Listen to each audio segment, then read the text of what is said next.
Welcome to the Inner Huddle, a youth football development podcast for parents, coaches and managers of young aspiring footballers. Your hosts from Pezzaz Street Soccer are Pez and Jeff. Hello and welcome to the Inner Huddle.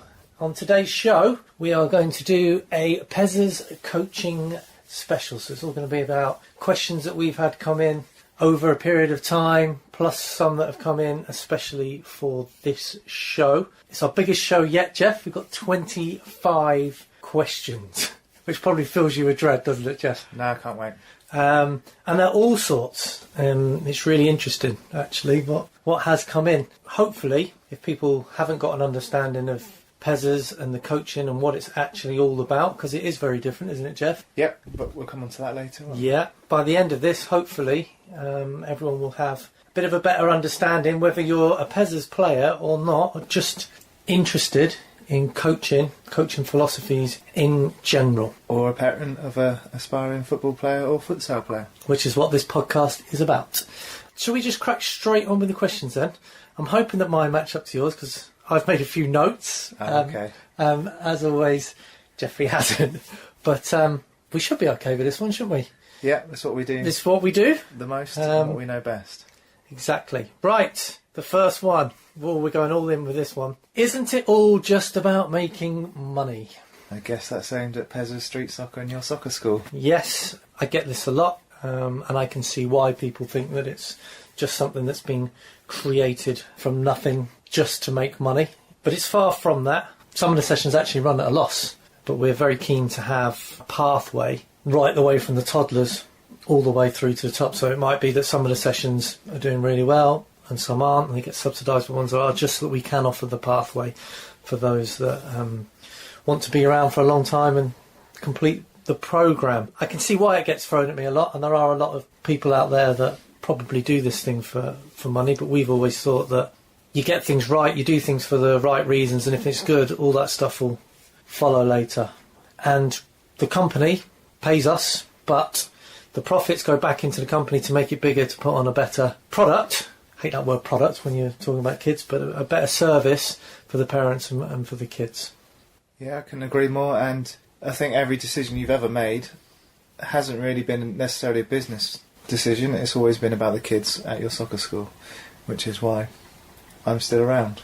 Yeah, I think if you've got that mission, and we might get onto our mission statement later, you might have to find it on your phone so you get the exact wordings, but if you've got a mission and you're doing something for the right reasons, it keeps you on track, and it gives you that longevity, because running any business isn't easy, and times are hard and things come up, that challenges, but if you've got that set goal, and ours is, if you want to read it out, Jeffrey, you had it just there.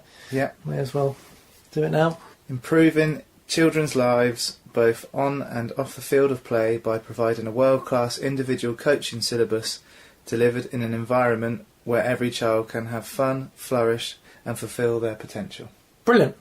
And that took us a while to come up with, because it's very difficult to try and sum up in one statement exactly what you're about, but we hope that does help. And our main objective, our main mission, is to improve children's lives on and off the field of play. That is it. And it does give us a focus, and there's been some time where people might say, what is Pezzaz all about? And we'll go, well, it's about improving children's lives. Yeah, we know now, don't Yeah. we? We've got it there. We always knew, but we didn't have it quite there in black and white. And then what do you do? Well, we provide a world-class individual coaching syllabus. And how do you do it? Well, we put it into an environment where every child can fulfil their potential. It's quite a simple philosophy, as with most good things in life. It's a simple philosophy, but simple doesn't mean it's easy. Well, that hasn't taken a lot of work, because it has. So the answer to this person's question, isn't it all just about making money? No, absolutely far from it. And we do try and keep the prices as a minimum, and we've managed to do this by running it as a membership scheme, which means we can keep track of expenditure, ins and outs, and plan properly, and make sure we've got the right coaching numbers ratio for coaches to kids. We've got a waiting list at some sessions, and the membership scheme seems to be doing really, really well. I am also going to say that one of the biggest things that we ever wanted to do is not just offer a football pathway. So we've got futsal pathway, we've got football pathway, got lots of kids coming in to professional teams at the moment. We've had 20 sign on in the last 5 years, which I'm sure we'll touch on a little bit later as well. But what was very important to me, more than any of that, was offering an educational pathway. And we've just linked in with Wiltshire College to offer a scholarship programme. So that will be our pathway pretty much complete, from mini kicks, toddler groups, to then our player development centres, to our academy, and then futsal club. And then those that choose to at 16 can go and get it's a BTEC diploma, isn't it? Yeah. Which is the equivalent, I believe, to 3 or 4 A levels, which will then give them, whilst they're playing futsal and doing their course alongside it, will give them the qualification to get into university, which means more to me than any money. And to be honest, any of that razzmatazz of getting players signed on.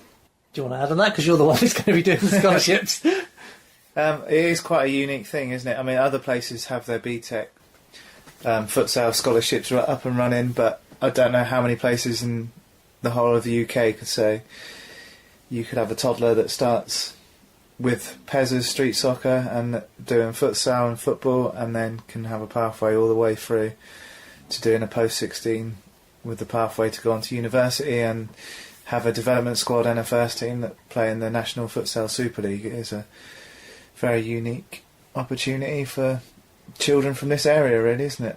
Yeah, it's a long way off, but wouldn't it be nice to have someone who comes in at mini kicks at 2 years old, goes all the way through the programme, through the scholarships, and ends up at university doing some sort of sports degree? Would be beautiful, and every bit as good as having a player play in the Premier League, which I'm sure will happen too. Yeah, and it would give them every chance of doing that, because you'd imagine they'd have 2 good feet, they'd be comfortable on the ball, they'd be confident, have good habits that have been set from day one all the way through. That would be exciting, wouldn't it? Can't wait. It will happen. Yeah, buzzing. Just a matter of a long time. Yeah. But, there's people at different stages on the pathway who've been through mini kicks and are now already in the pathway. So yeah, perhaps it's not as far off as I'm making out. Excellent. Right. God, we went a bit in depth there, didn't we? Right. Question number 2. Do you want to go for it? Yep. Is individual training just teaching children to be greedy players? Well, we get this a lot, don't we, Jeffrey? Yeah, we do. Unless someone buys into the concept, a parent buys into the concept and completely understands why we do things and what our philosophy is about.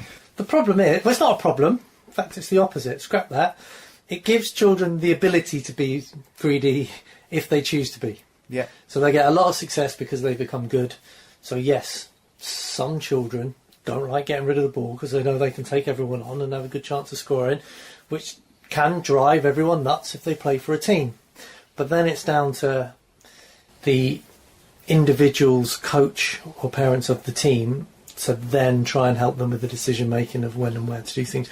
You cannot coach that out of them, though.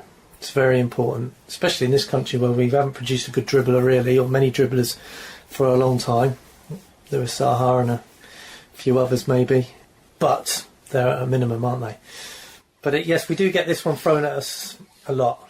Yeah, and I don't know of a nice way of putting this, but it tends to be a question that's asked by a parent who thinks their child is a world beater in the team, who plays with a dribbler and doesn't get past that ball as much as they'd like to be getting. They're hogging all the glory. Yeah, so their son doesn't feel like their son or daughter's shining in the team. Yeah. Why would you take away that person's ability to beat a player when it's one of the most magical things you can see in the game? It's one of those things though where everybody's right. Yeah. So the dribbler's right, you can't take away his creativity.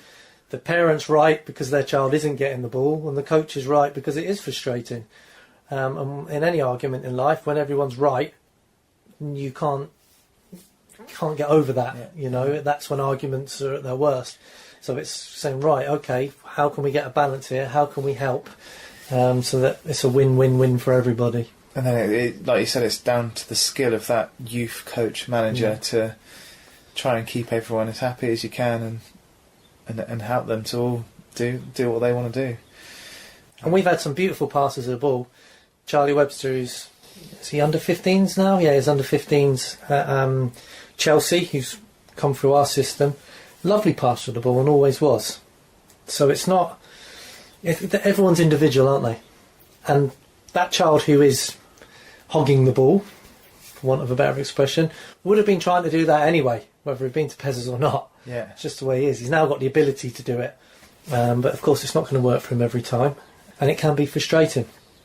But it comes down to guiding that child to making good decisions. And a good way of getting over that is, and I actually did it with my first team for pretty much a whole season, we wanted them to play a passing way, and all I did was praise the pass. So even when they scored, I didn't praise it. Occasionally I'd say a good pass into the net. But other than that, it was just great pass, good pass. You know, unlucky with the pass, good vision, and it gets in. Oh, that's what they want in their subconscious.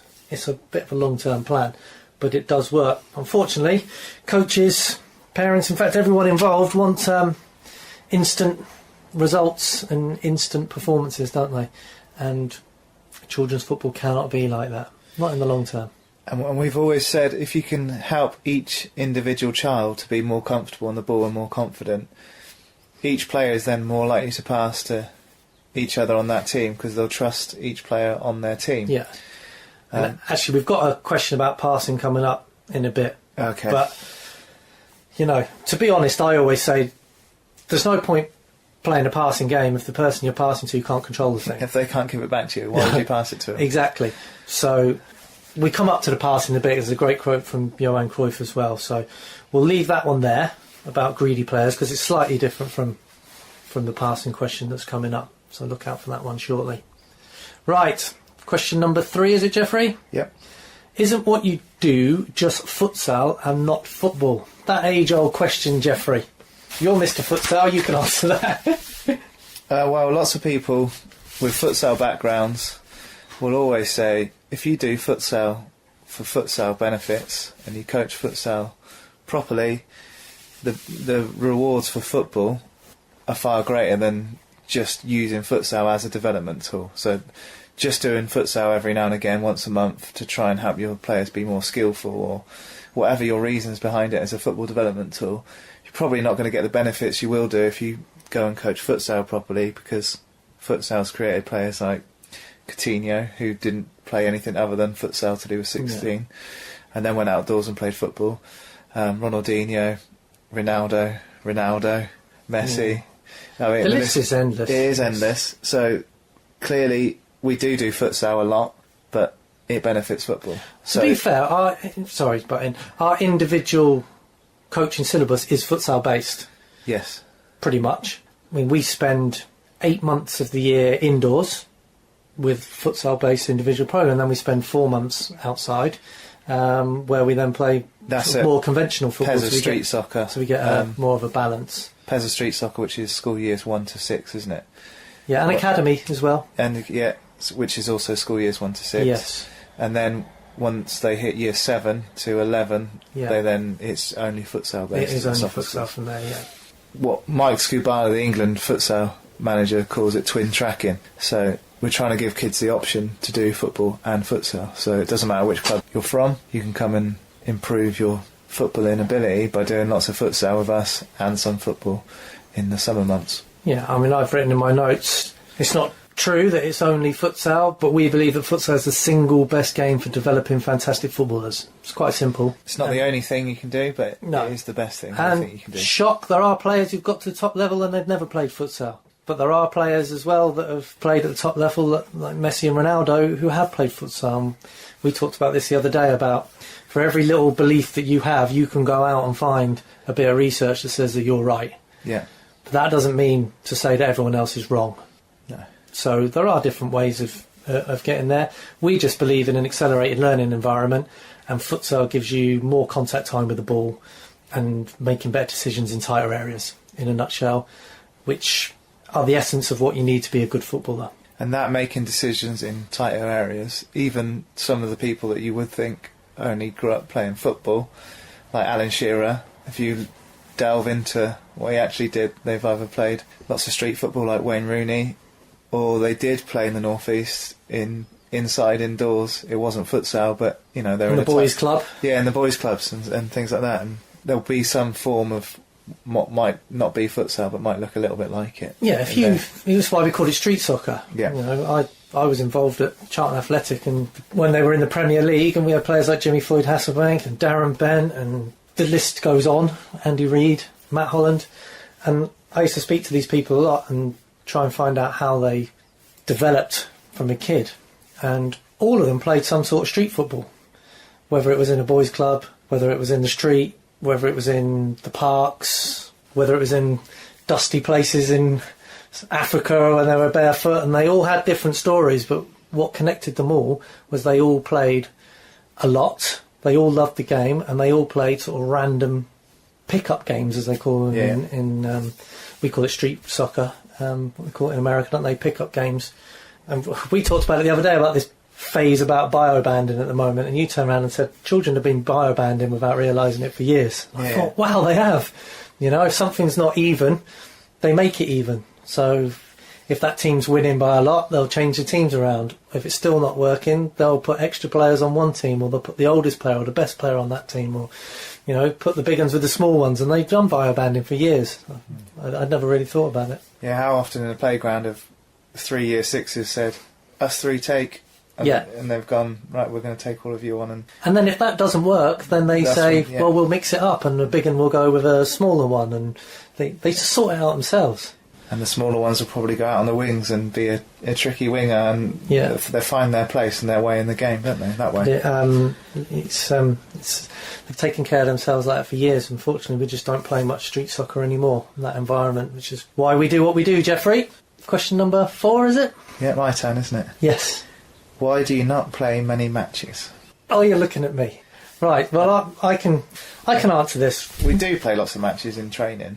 Yes. Different game variations, and we do lots, but this means organised games. I think this means organised games. Other teams. Matches, of course we play matches in training, although we have a lot of free play. We do have a lot of conditions matches, scenario-based matches, overloaded matches. All sorts of matches is a big part of our programme. Organised matches against other teams, I decided against. Although we have got a big tournament we're entering in the summer. We've had plenty of offers. Junior Premier League were very keen to get us in there at the start of when they were launching, and I just felt it takes away our uniqueness and our specialness of individual coaching. And I love the process rather than the outcome, and the matches are the outcome. Yeah, matches is the outcome, and then you'll be judged on how these kids are doing on a result, and I couldn't allow that to happen, because ego might creep in, and our attitude could change from every child matters and every child fulfilling their own individual potential to, oh my goodness, we're playing Bournemouth, we're playing Swindon, we're playing this team, we're playing that team, and we've got no defenders. I'm going to go and recruit some defenders, and we're just going to work on set pieces and things during the week, and then we're just doing what everyone else does. Not I'm saying what everyone else does is wrong. Whatever works for them's fine, and there's some that thrive in that environment. But for us, what makes us unique is our individual coaching syllabus. And entering matches will take away from that. It came to head with me twice, actually, but once we went and played Swindon Town, and we turned up, I can't remember what age group it was, under 10s, under 11, something like that. And we turned up, we went into the changing rooms, and we said, right, where does everyone play then? Got any defenders? No hands went up. And I was like, oh, this is going to be a problem. Anyway, so we said, right, well, we'll just randomly pick you in any position. I can't remember, it might be 9-a-side, it could have been 11, I can't even remember now. So we just picked random positions. I think we did have a goalkeeper, to be fair. Anyway, we went out and we did absolutely brilliantly. We lost 2-1 to their full academy side. And then the fallout afterwards from parents of why Tiny Tim had played in defence when he had a good chance of getting spotted by playing up front, and it just took the fun out of it. It either went one or two ways then. I either said, right, we're going to go and recruit players to beat Swindon next time, which then takes away our uniqueness, because every child that was there matters. But the parents were judging everything on that result. On an outcome again. On an outcome. And outcomes take care of themselves if you get the process right. And Pezzaz is the process. There is a process you have to go through to get good at anything, or to fulfil your potential at anything. And that's what we do. Pezzaz is the process. And then the outcomes, whatever it is, take care of themselves. And it is exactly that. We've never been about building teams to win matches, ever. No. It's only ever been about individuals fulfilling their potential. No, and it's a completely different thing getting a group of players to try and win games of football, because even if you take away that you're recruiting all the time and trying to better what you've got and releasing players and equal match time and things, it's a different mindset. So we're a team trying to go out and win a game. What strengths have we got?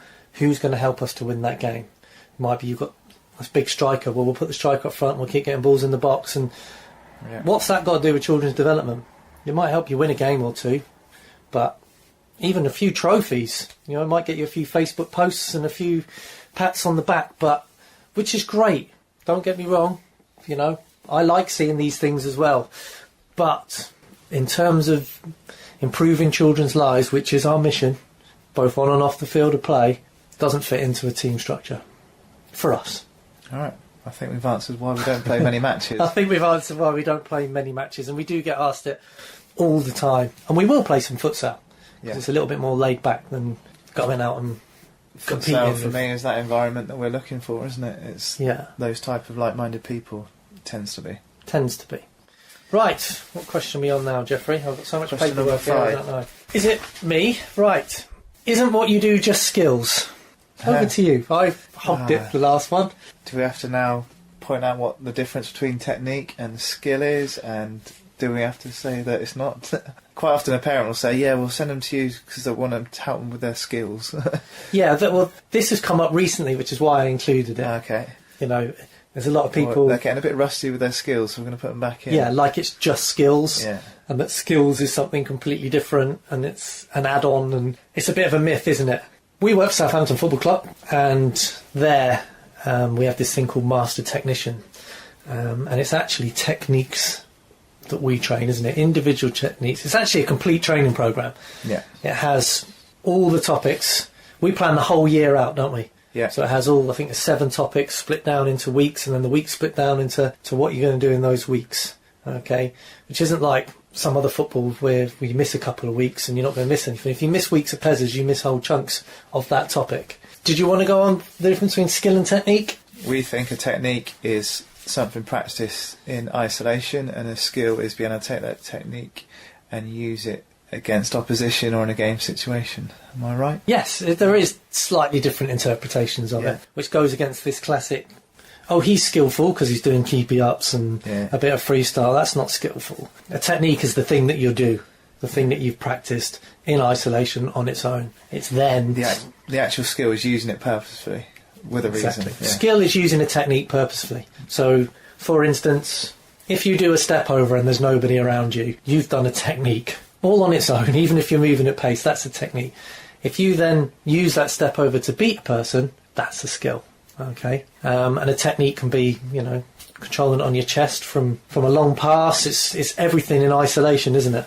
Yep. If you control a ball from a long pass as a defender, great, that's a technique. If the ball came over like Ronaldo's done before and he's chest it as a pass to someone, that's a skill. Still the same thing. Hopefully we've explained that. That's how we interpret it, and I know other people interpret it in a different way. So is what you do just skills? Absolutely not. It's every single technique that you could possibly need to be a complete footballer. It's not just... Skills sounds like the icing on the cake and you get everything at your club and then you come to us for your skills. Absolutely not. It teaches you how to pass, control, do things under pressure, everything. Sorry, I've hogged you again there, Jeff. No, it's I could talk about, I'll at least think about this all day. I think it's...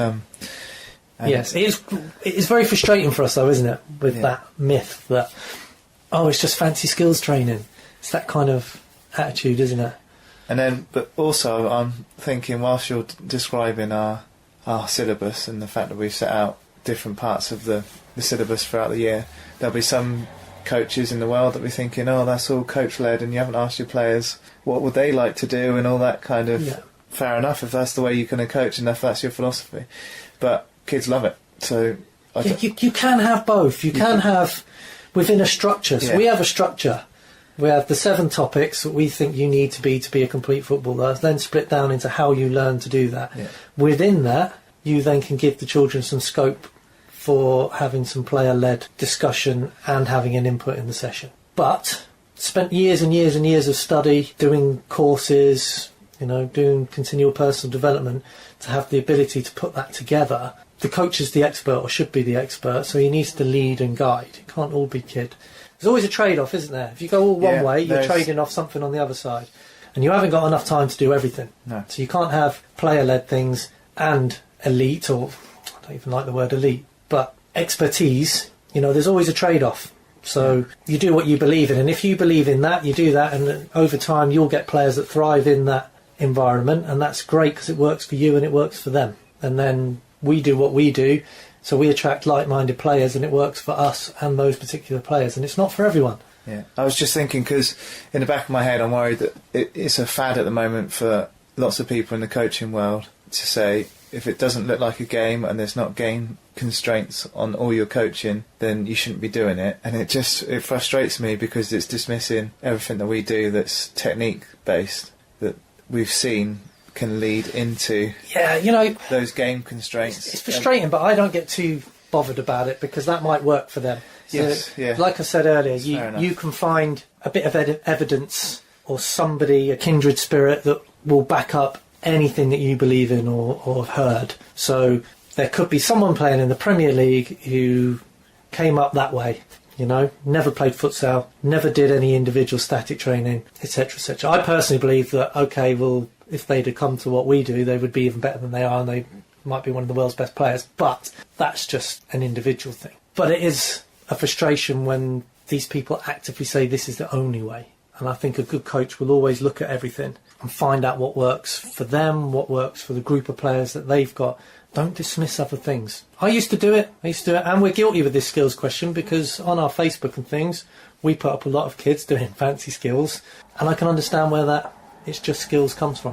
Which is why we've started this new series, Can They Kick It, with actually doing the skills as skills in matches, in game situations, to prove you can take it from isolation to unopposed, semi-opposed, fully opposed, and then into the real thing. And it's an art. I mean, people can have their evidence as well and to back up what they say, but we've got actual player evidence. We've got footage of players practicing in isolation. And then putting it into matches. Yeah, and it might be it's not just what we do either. We don't just practice in isolation and then leave it there. There's always progression, and there's always, all right, can you now put those two things together? Can you be creative? But that creativity only comes when you have the techniques to back up. Yeah, if your technique's not there, it's going to break down for me, and then you can You're putting a ceiling on your talent, Jeffrey. Yes. I think we're going to get on to the science behind some of it a little bit later, but we can touch on it now. To get good at anything, you need to practice it. And the science behind that is something called myelin. So your brain sends messages to the muscles, and people call it muscle memory, but it's not actually, but it's a nice term to sum it up. So you're building this muscle memory.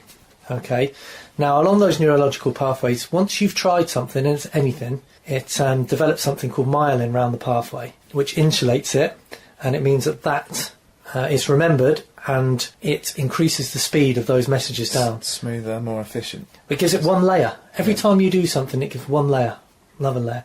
And you need thousands, maybe millions, I don't know, of these layers to be an expert in different things. It all comes in this 10,000 hours rule, but that's the science behind it. So what we actually do in those isolated drills is build myelin. And nobody, I don't care what evidence you come up with, nobody can argue that having more myelin is a bad thing.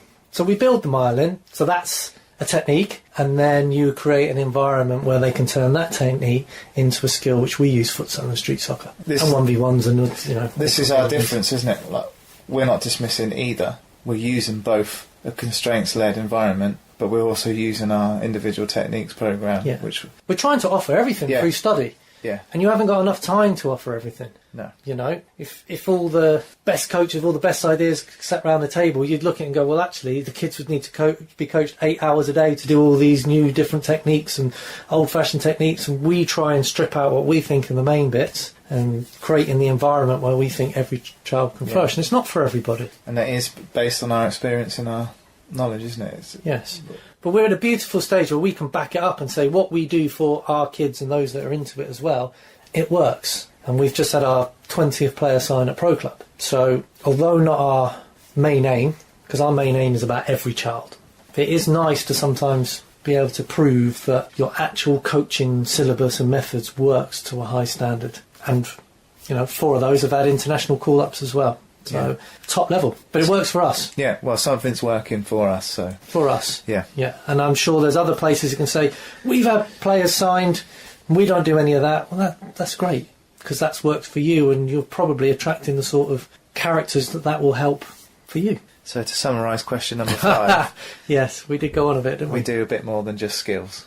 We do a lot more than just skills, yes. Right. Question number 6, is that me? Or was it you? I have no idea, I'll go for it. Because I'm going to ask you this. Oh, no. Jeffrey, what's the worst part about your job? Getting asked hideous questions by you on the... on a podcast. Let's not get into the things I put you on the spot with. Yeah, well, there you go. I've just answered the question. What's the worst part about your job, Pez? Absolutely, 100% wasted potential. That's with the football side of things. Or seeing pressures put on a child which impacts on their lives negatively. That's the worst part of my job. And pretty much having your hands tied and trying your best for those children and it's not being listened to, because obviously you might not always be right, but that guidance or your expertise is dismissed, which will have a detrimental factor on that child. I hate the wasted potential. And this comes down to a clash of opinions between us and parents, probably, doesn't it? And what we believe is the best thing and what they believe is the best thing. Or what they're getting told might be the best thing. Yeah. I'm going to be perfectly honest. We've had 20 sign at professional clubs, and in 5 years, and I honestly believe that could have been double. It could have been 40 odd if players had stayed in the system and been patient instead of chasing it around other places. There's nothing better for a father or a mum. It tends to be dads getting that praise from a coach who might be at some level saying, I think your kid's wonderful, he's brilliant, he needs to do this, this and this, and that will mean he'll get there. And if they're not always getting that, then the tendency is, or the worrying thing is, they might go around and chase it in other places when they were actually just perfectly on the road to where they wanted to be as a human being and as a footballer. So that is very, very frustrating, especially in 2 or 3 years when they want to come back because they've been somewhere and they haven't enjoyed it and they haven't had much match time and it's all unfolding. They come back and you're starting at scratch almost with them again, sort of building up their confidence and their love of the game. That's the most frustrating part for me. Yeah, and it shouldn't do, but it can feel quite personal, can't it, to a coach when... Yeah, well, there's attachments that you make to these children and parents as a group and as a family. You work with some of these kids for 2 or 3 years and you think, well, they're doing really, really well and they got a chance of fulfilling their potential, whatever that potential might be. And then they decide, we want to play Saturdays and Sundays, so we can't come to you anymore. And you're like, and you try and speak to them about, well, actually, if you do that, they're getting less contact time with the ball, they're getting less of this, less of that, less of this, and if you're swapping a 2-hour session for probably 3 minutes on average of the ball in a match, and you explain the science, but they get a little bit blinded by the glory. Basically, we're a victim of our own success sometimes, because we produce kids that get really, really good. We can say that, can't we? Yeah. Because they do. And then everyone wants them to play for their teams. And the classic one is, a parent saying, he just really wants to play in a team now. He just wants to do matches now. Yeah. It's great, and it is football, and they should play in matches. And I like them when they play in a team, and then they come to us. Any team. Yeah. Got no biases of teams. Go and play for your team, so you can try the things you've learnt in your training, in the matches, and it's fun. I get it. But if you swap it for our individual training programme, for 1, 2, 3 years, they're going to shine in their teams. Yeah. And then after that, when everyone else is catching back up again because they're not doing their individual technique training in the environment that we've just talked about so much. Processes and outcomes, isn't it? Yeah, they end up going backwards and their skill set become rustier and they've forgotten all the things they can do and they've looked like your traditional football player that there are thousands of. If you sacrifice training, especially good training, for match time, you are putting a ceiling on your child's potential. I can't say it any more than that. If you're swapping a good hour and a half or a 2-hour session on a Saturday to play in a team that play for 50 minutes an hour or something, statistically, mathematically, you only get 3-4 minutes on the ball maximum. So you're swapping thousands of touches and purposeful training for 3 or 4 minutes on the ball in a match. The trade-off, as I've said before, there's always a trade-off.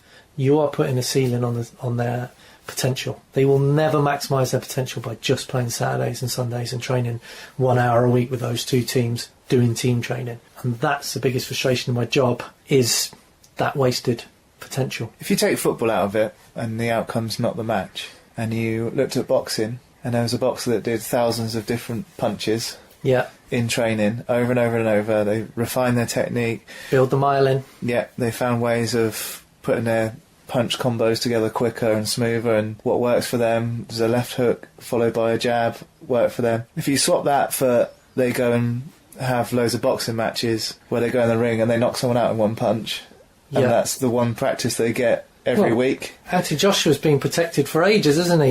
What would happen? Build up his. What would happen to that boxer? Would they carry on improving, or would they start going backwards? Well, and I don't think any parent would look at that analogy and go, "Oh yeah, I don't understand that still, and I'm still going to throw him into the boxing ring and watch him knock out someone out." I don't know, that might be a terrible analogy, I don't know. But I'm going to do a different analogy. You don't send your child to school to do mathematics and go straight into just doing tests all the time. No. You have to learn all the things that might be in that test, even when you know that test is probably only going to contain a few topics that are in the broad thing of mathematics. But, when you're studying for an exam, for example, you have to cram in everything. You have to learn techniques to get it all in, remember it, so that at any time in that exam you're not under pressure because you've done your training.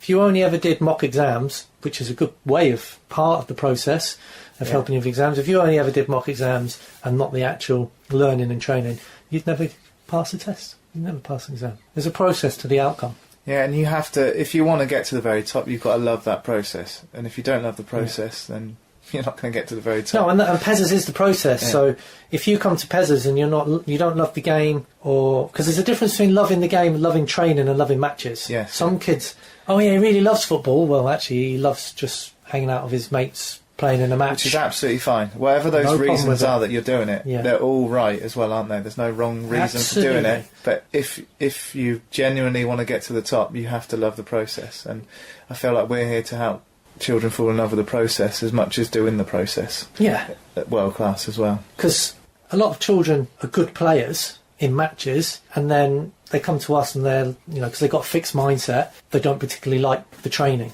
Well, then Pezzaz isn't for you, is it? What question are we on, by the way? I've no idea, because it's all just amalgamating, merging, whatever a better word is, into one, really, at the moment, isn't it? I don't know, but it's going to be a long day with 25 questions, isn't it? That didn't sound like an answer to question number 6, which was what was the worst part about your job, does it? I think one of the worst parts of the job is keep on having to explain over and over, because we do this, we go off on tangents, and but it's because we're passionate about what we do, and we want to pass on that passion and help every child that comes to us. Right, I do believe it was. What's the worst part about your job? Yeah. So question number 7. Yeah. After this short break. The Inner Huddle from Pezzaz Street Soccer.